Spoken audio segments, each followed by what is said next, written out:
duplo grau e foro por prerrogativa de função. A Corte Interamericana, nós já vimos anteriormente, durante essa aula, que a Corte entende que o foro por prerrogativa de função é sim convencional, é compatível com o texto da Convenção Americana sobre Direitos Humanos.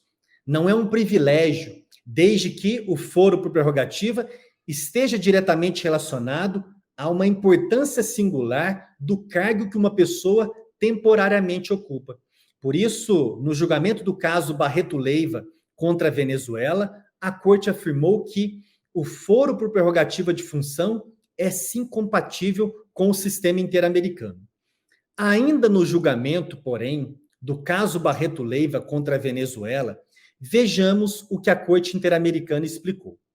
O Estado pode sim estabelecer foros especiais para o processamento de altos funcionários públicos. E estes foros são compatíveis, em princípio, com a Convenção Americana. Porém, mesmo nestes casos, o Estado deve permitir que o réu conte com a possibilidade de recorrer da sentença condenatória.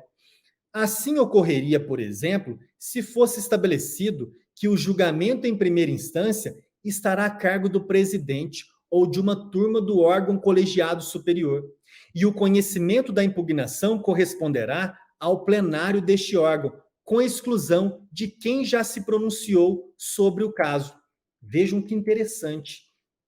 Esse entendimento da Corte Interamericana, no caso Barreto Leiva contra a Venezuela, foi replicado em outros precedentes. A exemplo do julgamento do caso Liaquat Ali Alibux contra o Suriname. A Corte Interamericana, em resumo, entende: o foro por prerrogativa de função é compatível com a Convenção Americana. Ocorre que, mesmo quando a pessoa tenha foro por prerrogativa de função, ela deve conservar o seu direito ao duplo grau de jurisdição. Nós temos aqui no Brasil uma dupla violação deste parâmetro convencional. Vamos imaginar no caso das ações penais originárias no âmbito dos tribunais de justiça e dos tribunais regionais federais. Vamos imaginar o caso de um prefeito que tem foro por prerrogativa de função na segunda instância. Esse prefeito, se é condenado pelo Tribunal de Justiça, ele dispõe de um recurso de natureza ordinária para o STJ ou para o STF? Não dispõe. O STJ e o STF não poderão revisar toda a matéria jurídica e todo tipo de matéria fática. Não há, segundo o entendimento dos nossos tribunais superiores, a garantia do duplo grau de jurisdição no contexto do julgamento das ações penais originárias.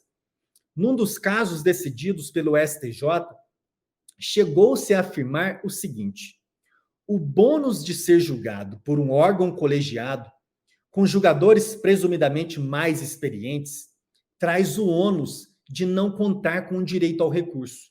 Em um outro julgamento perante o STF, na ausência de um recurso específico na legislação, a defesa tentou interpor uma espécie de recurso ordinário inominado, sem previsão no nosso Código de Processo Penal, para, de alguma forma, forçar uma revisão de todo o conteúdo de uma sentença ou de um acórdão penal condenatório.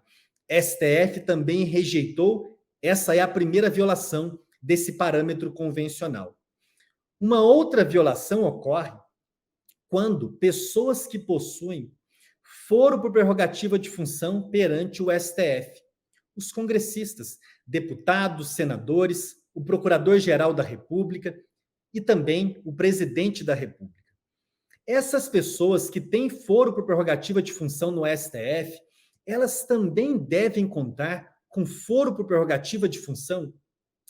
De acordo com o Sistema Europeu de Proteção dos Direitos Humanos, em especial no contexto da Convenção Europeia sobre Direitos Humanos, quando a pessoa é julgada pela instância judicial máxima do seu país, não precisa conferir a ela a garantia do duplo grau.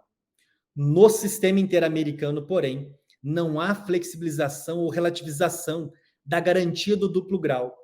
Caio, mas como que se garante direito ao duplo grau de jurisdição para uma pessoa como o presidente da República, um deputado, senador, que é julgado diretamente pelo STF, para quem essa pessoa vai recorrer no caso de condenação. A Corte Interamericana já ensina isso aos estados no julgamento do caso Barreto Leiva contra a Venezuela, apontando o seguinte: estados, é muito simples.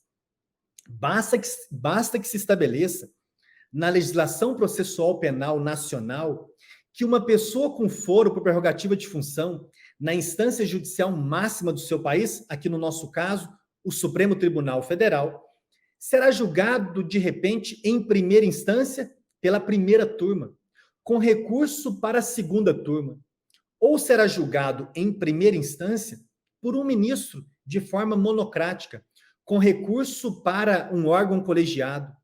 Será julgado em primeira instância por uma turma, com recurso para o plenário.